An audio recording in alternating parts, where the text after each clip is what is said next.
Join us as we embark on a journey. Most people don't realize that they're packed with genius. Strength in partnerships is the most important thing. I am building my brand. It's inspiring positive change. We're kicking doors.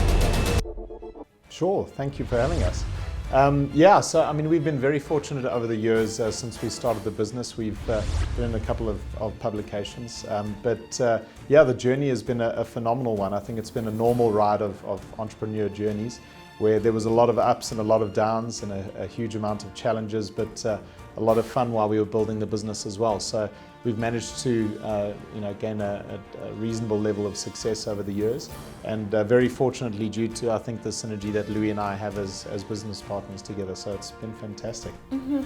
Now, where does the decision to delve into your own venture come from? I mean, you're both from professional backgrounds, and then the decision comes to venture into something of your own.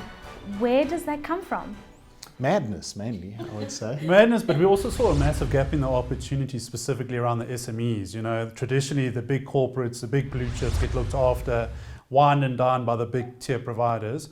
And the smaller SME guys get left alone. You know, they don't get the advice that they should get from a provider. So we took that gap in the market. You know, we took this massive leap of faith, these two young guys taking this massive leap of faith, going out to the market and providing a need and addressing a need for the customers out there. And I think Louis and I always wanted to go into a business of our own, and I think at the point that we were at, it was just the right time. It was time for us to take a little bit more of a risk and see if we could achieve it ourselves. So yeah.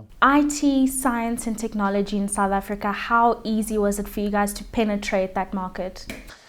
I guess we were fortunate enough to have quite a bit of experience in this space. So we've been in the industry for many years, and we had a pretty good idea of what we wanted to do.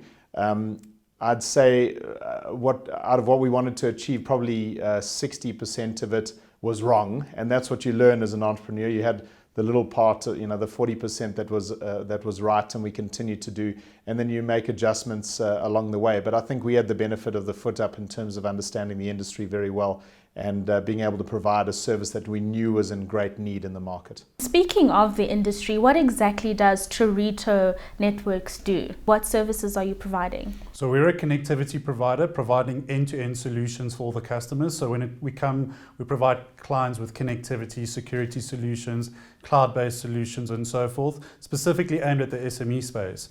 With the acquisition of Dial-A-Nerd last year, August, we're able to provide the SME with an end-to-end solution all the way from a desktop all the way to the data center. So any SME that requires connectivity, requires cloud-based solutions such as mail and so forth, we provide those sort of services to them. And you mentioned it briefly about the reason to be able to uplift SMEs in the country, but why have you decided to focus specifically on SMEs? I mean, how are you guys, generating revenue from focusing on small to medium enterprises?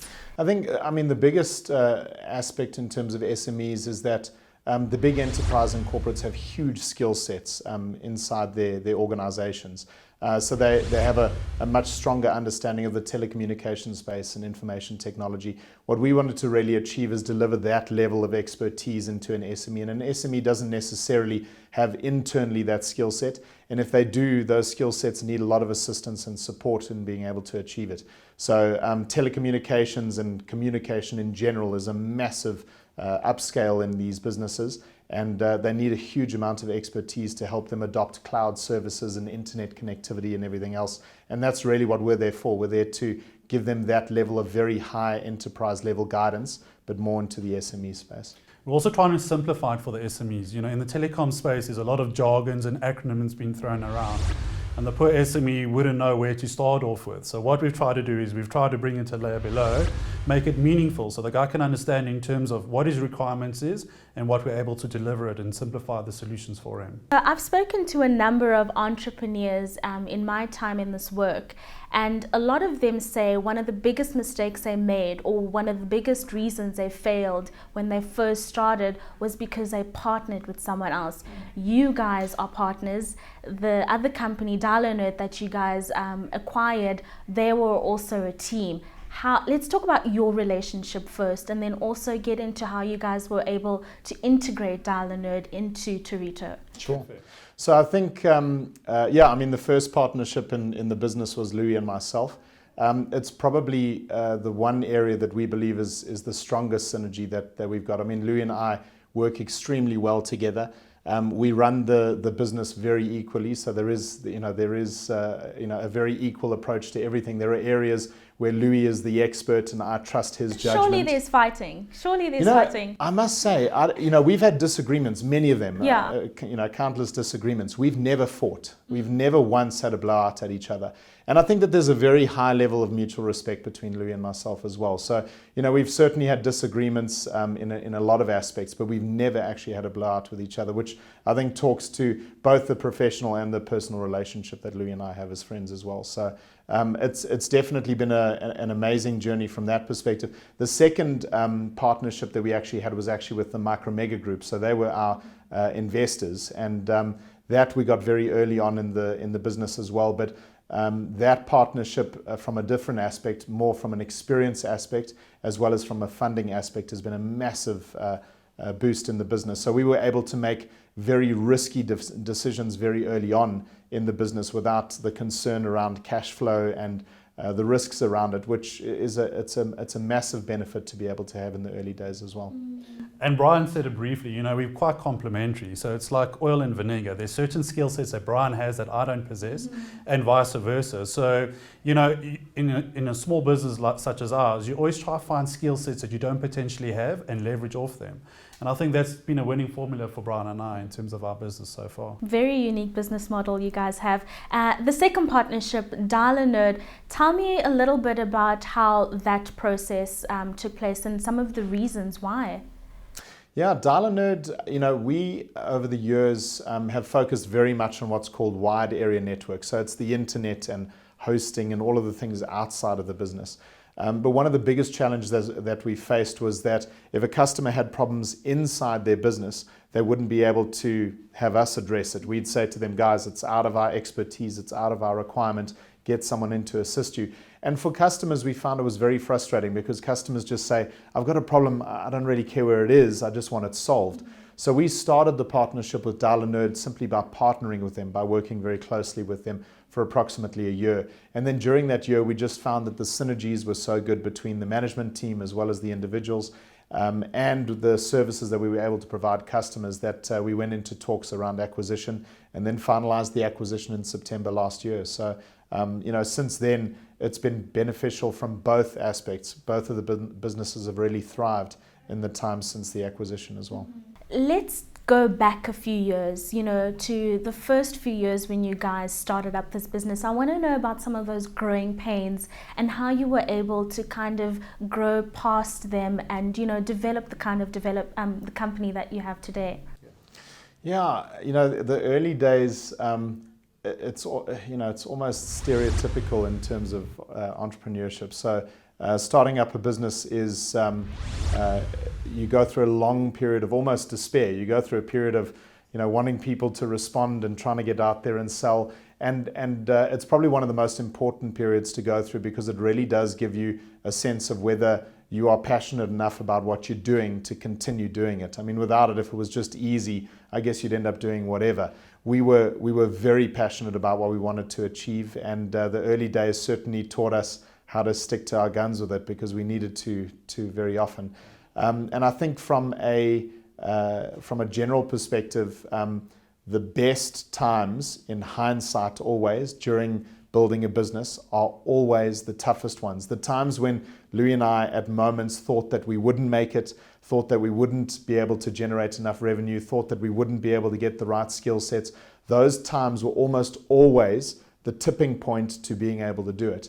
And you almost always get to that extremity where, I don't think we can do this. If you push through that, you end up doing it. And I think that's probably one of the best lessons in those days. My favorite part of each entrepreneurship conversation is, when does the revenue start streaming in? I think a lot of young ones go into it hoping that they'll start raking in the cash, but it doesn't always happen that way, does it? Definitely not. Not at all. I think we would all be entrepreneurs if money started streaming from day one. Yeah. I think as you start your journey, you obviously foresee money rolling in, but that's never the case. You need to make sure that you're covering your bases, making ends meet and so forth.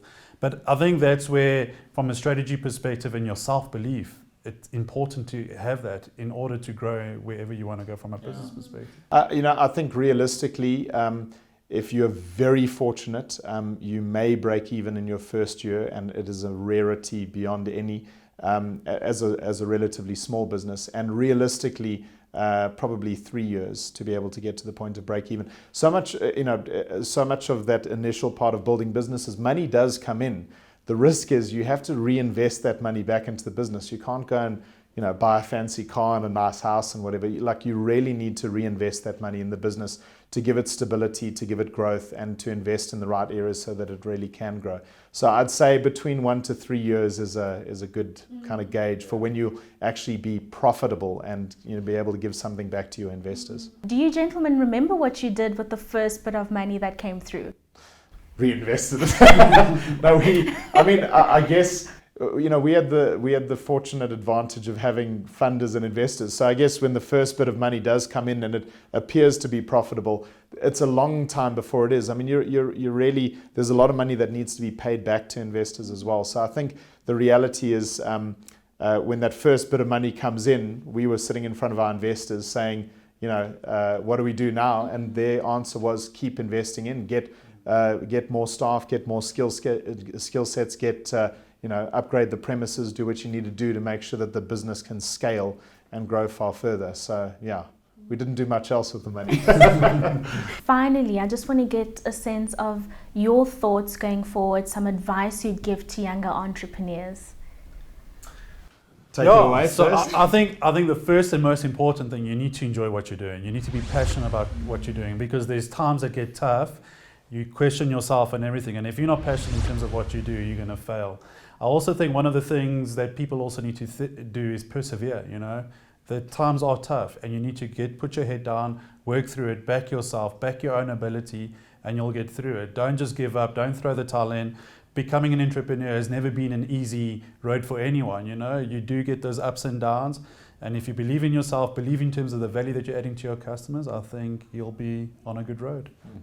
Yeah, and I think certainly entrepreneurs must consider funding and getting an investor involved, but that's not the only route. I mean, there's many very successful entrepreneurs who go out on their own and fund it, self-fund it, and do everything by themselves. So you've got to look at the pros and cons between those two. But I think finding the right partner, and most certainly having more than just an idea, having something that is very tangible for an investor to invest in is essential for an entrepreneur.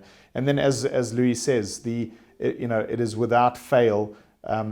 When you think that you are failing, you're literally just on the cusp of overcoming that challenge. So perseverance is vitally important as an entrepreneur, definitely.